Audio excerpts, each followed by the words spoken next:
Hi, my name is Matt Rideout, and I'd like to present an Industrial Control Systems Security Lab. A little bit about me. I've worked for the past 20 years in systems administration, software development, and information security roles, and I'm currently a computer science student at Georgia Tech. A good starting point is, what are industrial control systems? Well, industrial control systems, or ICSs, are used to control industrial processes, including the power grid, factories, and chemical processing. ICS networks are subject to the same types of security concerns as any other IT network, but the stakes are often higher for ICSs. So how is ICS security different than IT security? Well, it is similar, but there are some important differences. First, the stakes are higher. You can undo most mistakes in software, but in ICSs, physical processes are involved, and you can't undo injuring somebody because a physical process malfunctioned. ICS hardware life cycles are often longer than IT life cycles. Often, ICS hardware is put in operation and left running for decades. Software updates are also less frequent in ICS networks, and ICS systems are often 24/7, so there's not a good time to reboot to apply updates.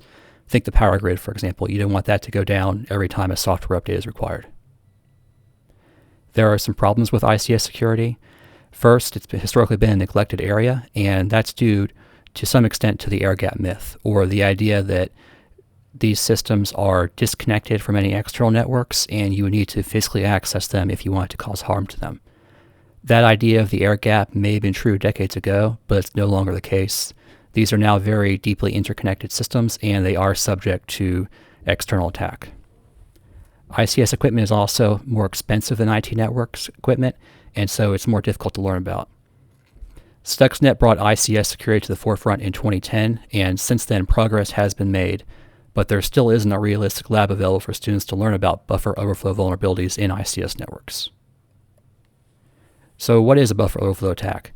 Well, a buffer overflow attack sends more information to a program than it was designed to handle and overflows the area or buffer that the information was supposed to go into. That causes data to be written to other areas that were not intended. If the overflowed information is formatted in the right way, then an attacker could gain control over the targeted system. This is not the only type of attack that IC networks are vulnerable to, but it's especially relevant to computer science students because it's enabled by mistakes made during software development. Teaching computer science students and software engineers how to carry out buffer overflow attacks also teaches them how to avoid creating vulnerable software in the first place. There's some previous work that I'd like to acknowledge. First, classes like Georgia Tech's CS 6263, Intro to Cyber Physical Systems Security, have sought to close the ICS security skills gap. Next, there are some key pieces of open source software. First is GRF ICS v2, or the Graphical Realism Framework for Industrial Control Simulation. This software makes a simulated ICS network available to the public. OpenPLC is software that provides an open source PLC, or programmable logic controllers. PLCs are ruggedized computers that control many ICS systems. SCADA-BR provides open source HMI software. An HMI, or human-machine interface, allows a person to control an ICS process. For example, they might use an HMI to turn a factory floor off and on. The project I've been working on consists of two components. First is a simulated ICS network that contains 4 virtual machines, or VMs, that students can download and run on their computer. It builds upon the work done in GRF ICS v2, and it's freely available for download at the GitHub URL on this slide. Second, I developed an update to CS 6263's buffer overflow assignment, and the update tasks students with performing buffer overflow attacks on the new simulated ICS network. This update assignment is currently only available to students in the class. The simulated network consists of 4 VMs. They are the HMI, simulation, PLC, and workstation, and I'll go into more details on each. The HMI VM provides a human-machine interface for the industrial process using the open-source SCADA-BR software. The simulation VM creates a visualization of the physical environment, and students can watch the simulation both to familiarize themselves with the environment that they're going to attack and to watch their attacks as they progress. Next, the PLC VM provides a programmable logic controller. PLCs are industrial computers that control processes like the environment shown in the simulation VM, and the image on this slide shows an example of a PLC. This PLC VM uses the OpenPLC software, and it also contains the buffer overflow vulnerability that students are asked to attack. Next, the workstation VM simulates a compromised engineering workstation. It runs the Ubuntu 2004 Linux distribution and also comes with software useful for carrying out the attack, like OpenPLC Editor, Nmap, GDB, and Netcat. This VM is where students will launch their attacks from. Next, let's discuss the vulnerability that students will be asked to attack. The PLC VM runs software with a real-world buffer overflow vulnerability.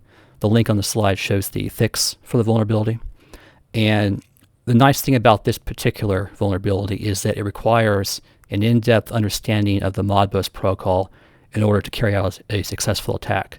So students who are working on this lab will learn about both Modbus, which is a common ICS protocol, and buffer overflow vulnerabilities at the same time. The lab itself is broken up into 5 parts, which I'll describe in more detail on the next slides. In part 1, SEP and Reconnaissance, students log in to the compromised engineering workstation, scan the ICS network, then review their scan results to find a PLC with a buffer overflow vulnerability. The screenshot on this slide shows an excerpt from the scan results. In part 2, students will execute a secret program using the buffer overflow vulnerability. This part is based on CS6263's existing project that this lab is intended to replace, and it was kept as part of this lab to enable students to essentially learn to walk with a simple buffer overflow attack before they try to run with a more complex attack in the next section. In part 3, students will obtain remote shell access to the PLC by exploiting the buffer overflow vulnerability again. This is a more realistic attack than what was performed in Step 2, but also more complex, and I anticipate students will spend more time on this section than in any of the other sections of this lab. In part 4, students will access the PLC's web interface.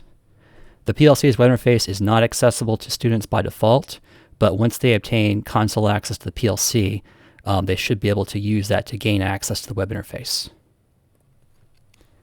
In part 5, blow up the boiler, students will modify the PLC's configuration in a way that causes the boiler to build up too much pressure and explode. And this slide contains an example animation that was recorded while a successful exploit is carried out. We can see the boiler is building up pressure and it'll blow up briefly. There's some limitations I'd like to acknowledge. First, this is untested with students. The assignment and lab will be made available to students in the summer 2021 CS 6263 class, and that will be framed as an extra credit assignment. If all goes well with the summer class, then the goal is to replace the existing buffer overflow assignment with this new one starting in fall 2021. The next limitation is that the assignment is only available to CS 6263 students, and I'd like to address that by creating a public assignment that utilizes the already open source ICS network. Finally, there's a limitation in that not much has been done to get the word out. I plan to explore publication options, and all feedback in this area is welcome. I'd like to thank everybody who helped me out on this project. In particular, I'd like to thank Tohid, the head TA for CS 6263. This project would not have been possible without his help. If you have any questions, feel free to get in touch with me with the information on the slide, or if you'd like to download the software, the URL is also here.